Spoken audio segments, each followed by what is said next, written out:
믿을 수 없는 이야기가 일본 열도를 뒤흔들고 있습니다.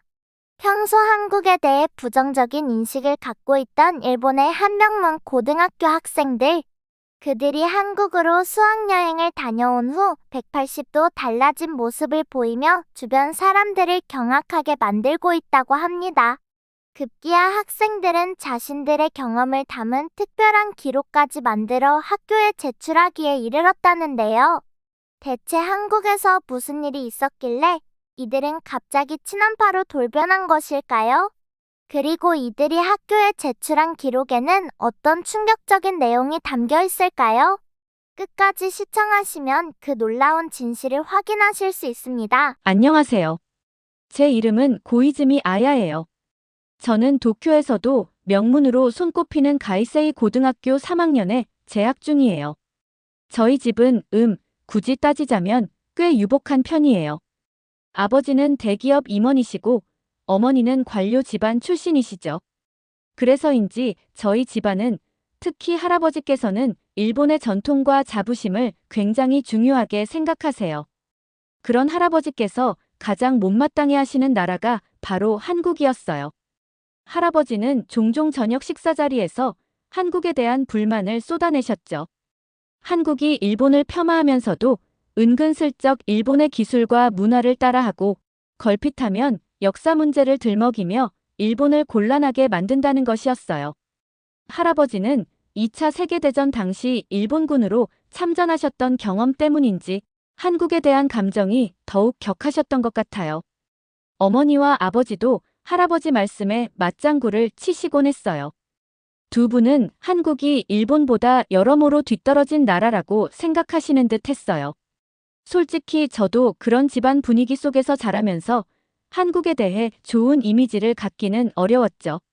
하지만 학교에는 한국 문화에 열광하는 친구들이 꽤 많았어요. 미유키는 케이팝 없이는 못 산다며 늘 최신곡을 흥얼거렸고, 아카리, 유미, 사유리는 한국 화장품이 최고라며 서로 정보를 공유하기 바빴죠. 유카는 한국 드라마를 보다가 펑펑 울었다는 이야기를 아무렇지도 않게 하곤 했어요. 저는 그런 친구들을 보면서 솔직히 좀 혼란스러웠어요. 정말 한국이 가족들이 말하는 것처럼 그렇게 나쁜 나라일까? 친구들은 왜 저렇게 한국 문화를 좋아하는 걸까? 하는 의문이 꼬리에 꼬리를 물었죠. 하지만 굳이 나서서 제 생각을 이야기하고 싶지는 않았어요. 괜히 튀는 행동을 했다가 친구들 사이에서 이상한 아이로 찍힐까봐 걱정스러웠거든요. 그러던 어느 봄날, 담임 선생님께서 3학년 마지막 수학여행지를 발표하셨어요. 그곳은 바로 한국이었어요. 순간 교실 안은 거대한 폭탄이라도 떨어진 듯 아수라장이 되었죠. 여기저기서 불만의 목소리가 터져나왔고, 특히 야마모토 리카는 자리에서 벌떡 일어나 선생님께 항의했어요. 리카는 평소에도 한국에 대한 반감을 노골적으로 드러내던 친구였기에 이번 수학여행 발표에 더욱 격하게 반응하는 듯 보였어요. 리카는 심지어 친구들을 부추겨 수학여행 취소 서명 운동까지 벌이려고 했죠. 저희 반 친구들 부모님들 사이에서도 난리가 났어요. 학교에는 항해 전화가 빗발쳤고 결국 교장 선생님까지 나서서 학부모 설명회를 열어야 했죠.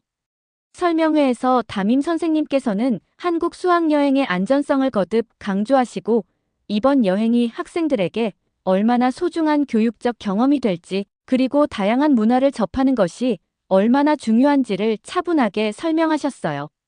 선생님의 열정적인 설득 덕분이었을까요? 결국 대다수의 학부모님들이 수학여행에 찬성하셨고, 그렇게 저희는 한국으로 떠나게 되었답니다. 하지만 리카를 비롯한 몇몇 친구들은 여전히 불만을 품고 있었고, 저는 그런 분위기 속에서 왠지 모를 불안감을 느꼈어요. 과연 이번 수학여행 무사히 끝날 수 있을까? 하는 걱정이 머릿속을 떠나지 않았죠. 출국 당일, 저는 왠지 모를 긴장감에 휩싸였어요. 부모님께서는 애써 태연한 척하셨지만 걱정스러운 눈빛을 숨기지는 못하셨죠. 특히 어머니는 제 손을 꼭 잡으시며 혹시라도 한국에서 무슨 일이 생기면 즉시 연락하라고 신신당부하셨어요. 저는 괜찮다고 애써 웃어 보였지만 솔직히 마음이 편치 않았어요. 비행기에 탑승하기 전 리카는 여전히 불만 가득한 표정으로 친구들에게 투덜거리고 있었어요. 한국에 도착해서도 절대 한국 문화에 휩쓸리지 말고 일본인으로서의 자긍심을 잃지 말아야 한다나요. 저는 리카의 말을 듣는 둥마는 뚱하며 비행기에 올랐어요. 인천국제공항에 도착했을 때 저는 제 눈을 의심했어요. 제가 상상했던 한국의 모습과는 전혀 달랐거든요. 공항은 믿을 수 없을 정도로 웅장하고 세련되었어요. 마치 거대한 우주선 안에 들어와 있는 듯한 느낌이었죠. 어디를 가든 와이파이는 빵빵하게 터졌고 심지어 귀여운 로봇들이 돌아다니며 길을 안내해주고 있었어요. 그 로봇들은 일본어는 물론이고 영어, 중국어 등 다양한 언어로 서비스를 제공했죠. 저는 신기한 마음에 로봇에게 다가가 말을 걸어봤어요. 로봇은 제 어색한 일본어 발음에도 불구하고 정확하게 제가 원하는 정보를 알려주었죠. 자동 입국 심사 시스템도 놀라웠어요. 일본에서는 여전히 긴 줄을 서서 입국 심사를 받아야 하는데 한국에서는 몇 분 만에 모든 절차가 끝났거든요. 저는 속으로 한국, 생각보다 훨씬 발전된 나라구나 하고 생각했어요. 2018년 평창 동계올림픽 당시 외신 기자들이 한국의 빠른 인터넷 속도에 감탄하며 여기가 천국인가? 라고 했던 기사가 떠올랐죠. 그때는 그냥 웃어넘겼는데 직접 경험해보니 그 말이 과장이 아니었다는 것을 실감할 수 있었어요. 공항 밖으로 나오자 우리를 맞이하는 것은 서울의 화려한 야경이었어요. 높이 솟은 빌딩들은 형형색색의 조명으로 빛나고 있었고 도로는 수많은 자동차들로 붐볐죠. 저는 마치 영화 속 한 장면에 들어와 있는 듯한 기분을 느꼈어요. 우리는 버스를 타고 서울 시내에 있는 호텔로 이동했어요. 호텔로 가는 길에 저는 창밖 풍경에서 눈을 뗄 수 없었어요. 한강을 가로지르는 다리들은 아름다운 조명으로 장식되어 있었고 강변에는 산책을 즐기는 사람들이 많았죠. 호텔에 도착한 후 우리는 짐을 풀고 잠시 휴식을 취한 뒤 저녁 식사를 하러 밖으로 나갔어요. 우리는 인사동 거리를 걷다가 한 전통 찻집에 들어갔어요. 찻집 안은 은은한 조명과 전통 가구들로 꾸며져 있었는데 꽤나 아늑하고 편안한 분위기였어요. 우리는 자리에 앉아 메뉴판을 펼쳐봤어요. 메뉴판에는 한국 전통차뿐만 아니라 다양한 종류의 음료와 디저트가 있었는데 놀랍게도 일본어로도 설명이 적혀 있었어요. 저는 왠지 모를 친근함을 느꼈죠. 우리는 각자 마음에 드는 차와 떡을 주문했어요. 잠시 후 찻집 주인 아주머니께서 우리가 주문한 음식을 가져다 주셨는데 아주머니께서는 유창한 일본어로 우리에게 말을 건네셨어요. 일본에서 오셨냐며 한국 여행은 처음이냐고 물으셨죠. 아주머니의 친절한 말투와 따뜻한 미소에 저는 긴장이 풀리는 것을 느꼈어요. 우리는 아주머니와 잠시 이야기를 나누었어요. 아주머니께서는 일본 문화에 관심이 많으시다며 일본 드라마와 영화를 즐겨보신다고 하셨죠. 저는 왠지 모를 동질감을 느꼈어요. 한국 사람이라고 해서 모두 일본을 싫어하는 것은 아니라는 것을 깨달았죠. 저녁 식사 후 우리는 숙소로 돌아가기 전에 북촌 한옥마을을 방문하기로 했어요. 밤에 보는 한옥마을은 낮과는 또 다른 매력이 있었어요. 은은한 조명 아래 고즈넉한 한옥들이 옹기종기 모여있는 모습은 마치 시간이 멈춘 듯한 착각을 불러일으켰죠. 저는 천천히 골목길을 걸으며 한국의 전통적인 아름다움에 흠뻑 빠져들었어요. 심지어 리카조차도 한옥마을의 풍경에 감탄하며 연신 사진을 찍어댔죠. 그 모습을 보며 저는 왠지 모를 안도감을 느꼈어요. 다음 날 아침, 우리는 조금은 무거운 마음으로 숙소를 나섰어요. 이날 일정은 우리 모두에게 쉽지 않은 여정이 될 것이라는 것을 짐작했기 때문이죠. 우리는 먼저 남산골 한옥마을로 향했어요. 남산골 한옥마을은 서울 도심 한복판에 자리 잡고 있었는데 마치 시간이 멈춘 듯 옛 모습을 그대로 간직하고 있었어요. 다양한 계층의 전통 가옥들이 옹기종기 모여 있었는데 조선시대 양반 가옥부터 평민들이 살던 소박한 집까지 각 가옥의 형태와 규모를 통해 당시 사람들의 생활상을 짐작해 볼 수 있었죠. 저는 천천히 한옥들을 둘러보며 과거 서울 사람들의 삶의 흔적을 느껴보려 노력했어요. 한옥마을을 둘러본 후 우리는 탑골공원으로 이동했어요. 탑골공원은 단순한 공원이 아니었어요. 이곳은 1919년 3월 1일 수많은 한국 사람들이 모여 독립선언서를 낭독하고 만세운동을 벌였던 역사적인 장소였죠. 저는 3.1운동 기념탑 앞에 서서 해설사님의 설명을 들었어요.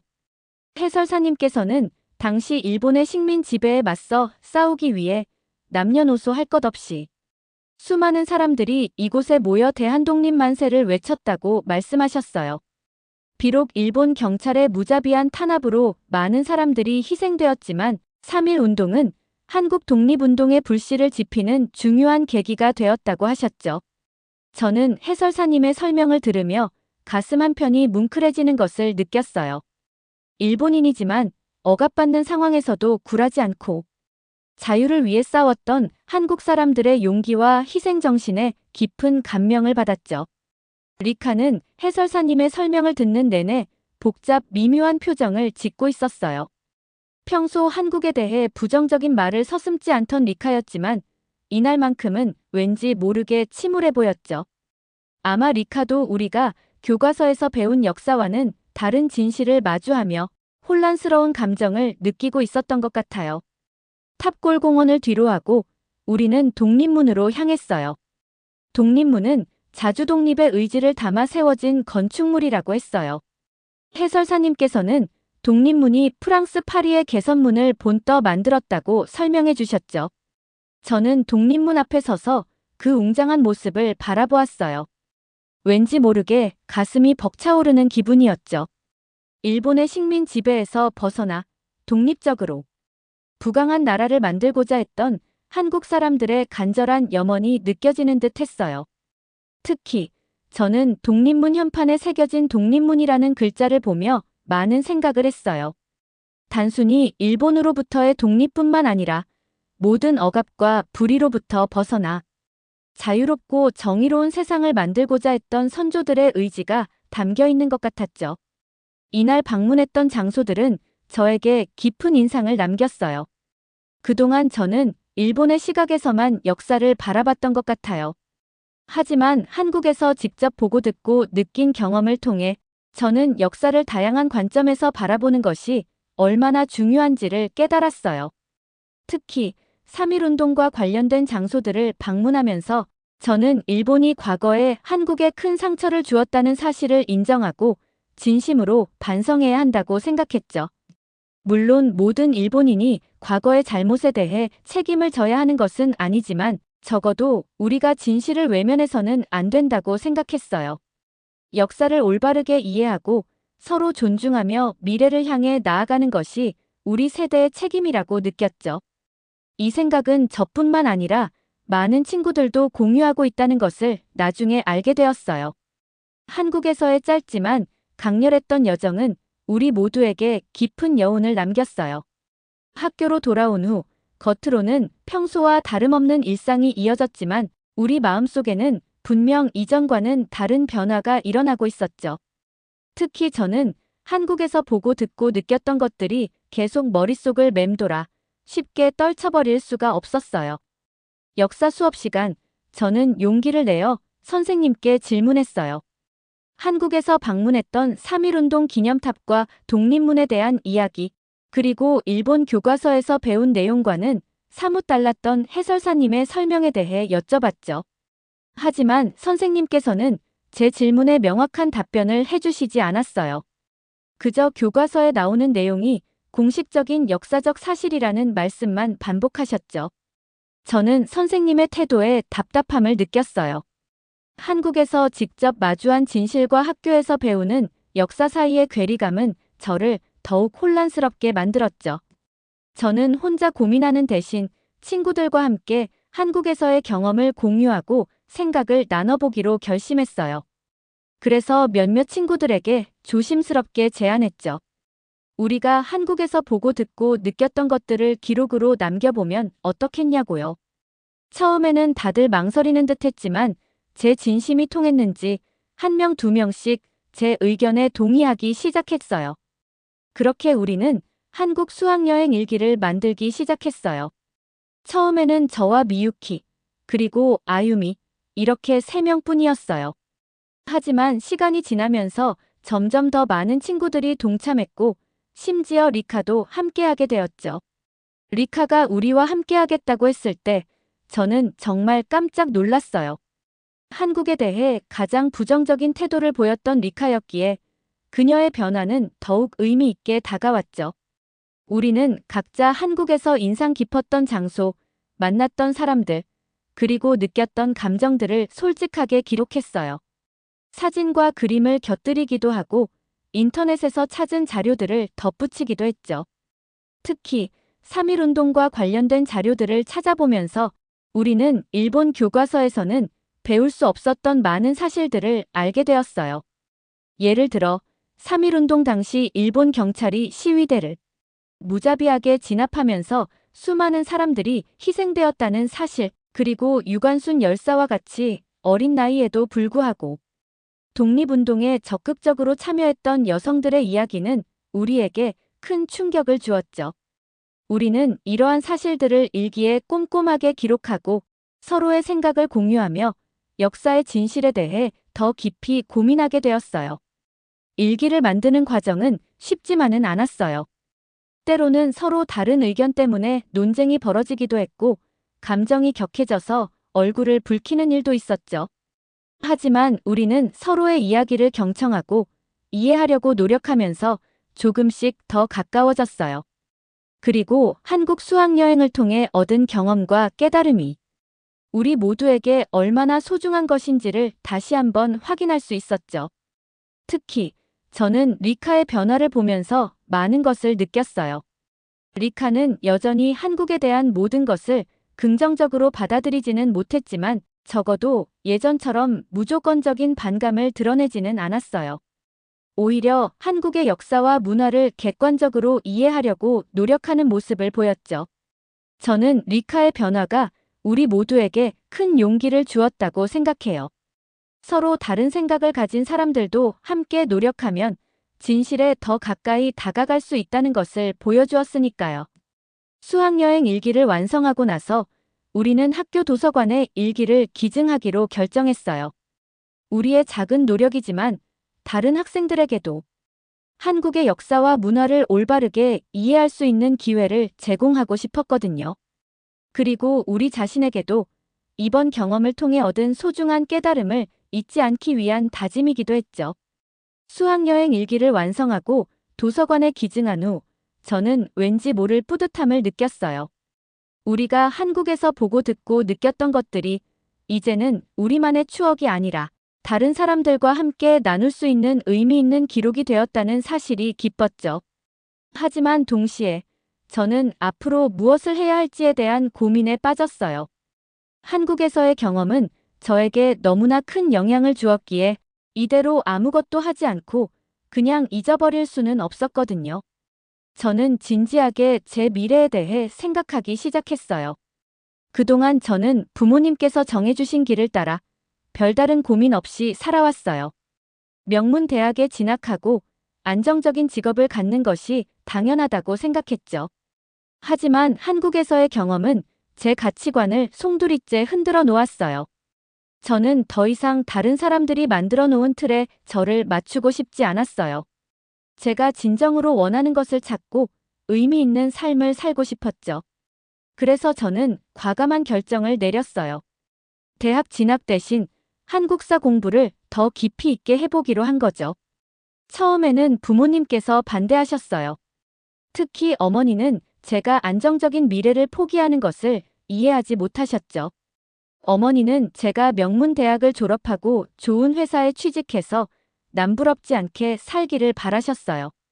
하지만 저는 제 뜻을 굽히지 않았어요. 한국에서 마주한 진실은 저에게 더 이상 외면할 수 없는 숙제가 되었거든요. 저는 부모님을 설득하기 위해 한국에서 보고 듣고 느꼈던 것들을 솔직하게 말씀드렸어요. 3.1운동 기념탑 앞에서 느꼈던 벅찬 감동, 독립문 앞에서 마주한 자주독립의 염원, 그리고 일본 교과서에서는 배울 수 없었던 역사적 사실들 제 이야기를 들으시면서 부모님의 표정은 조금씩 변해갔어요.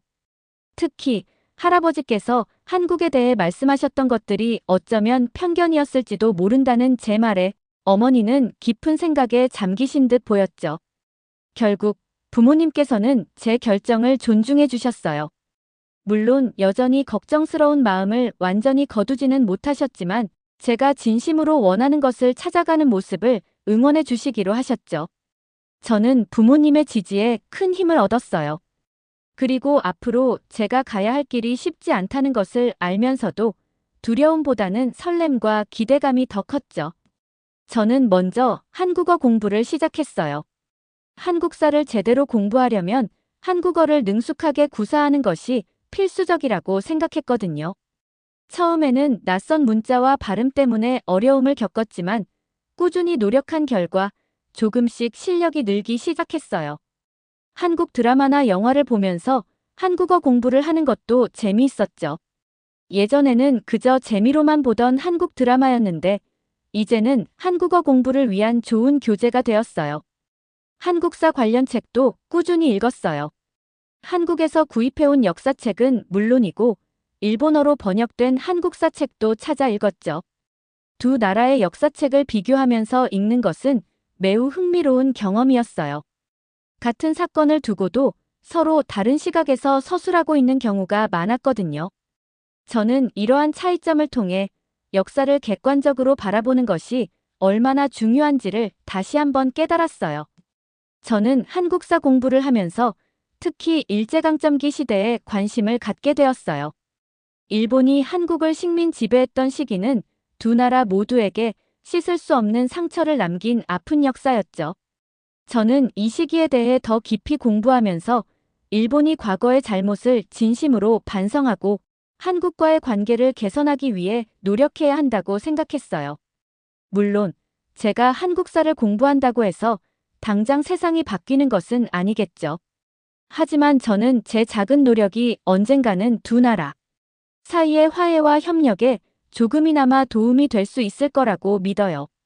그리고 앞으로 더 많은 사람들이 한국의 역사와 문화를 올바르게 이해하고 서로 존중하며 살아가는 세상을 만드는 데 기여하고 싶어요. 이것이 바로 제가 한국 수학여행을 통해 얻은 가장 소중한 깨달음이자 앞으로 제가 살아가야 할 삶의 방향이랍니다. 한국 수학여행은 제 삶의 이정표가 되었어요. 그 전까지 저는 그저 주어진 길을 따라 걷는 흐름에 몸을 맡긴 낙엽과 같은 존재였죠. 하지만 한국에서의 경험은 저에게 스스로 생각하고 판단하고 행동할 수 있는 힘을 주었어요. 그리고 무엇보다도 제가 살아가는 세상에 대해 더 넓고 깊은 시각을 갖게 해주었죠. 저는 한국을 단순한 이웃나라 혹은 과거 일본이 식민 지배했던 나라로만 생각했어요. 하지만 한국은 그 이상의 의미를 지닌 곳이었죠. 한국은 일본이 마주해야 할 거울과 같은 존재였어요. 우리의 과거를 비추는 거울이자 미래를 향해 나아가는 길을 제시하는 거울이었죠. 저는 한국에서 만난 사람들의 따뜻한 미소와 친절함을 잊을 수 없어요. 그들은 저에게 아무런 편견 없이 다가와 주었고 진심으로 저를 환영해 주었죠. 특히 찻집에서 만났던 아주머니의 따뜻한 눈빛은 제 마음속 깊이 남아있어요. 그분은 한국 사람이라고 해서 모두 일본을 싫어하는 것은 아니라는 것을, 그리고 서로 이해하고 소통하려는 노력이 있다면 얼마든지 좋은 관계를 맺을 수 있다는 것을 보여주셨죠.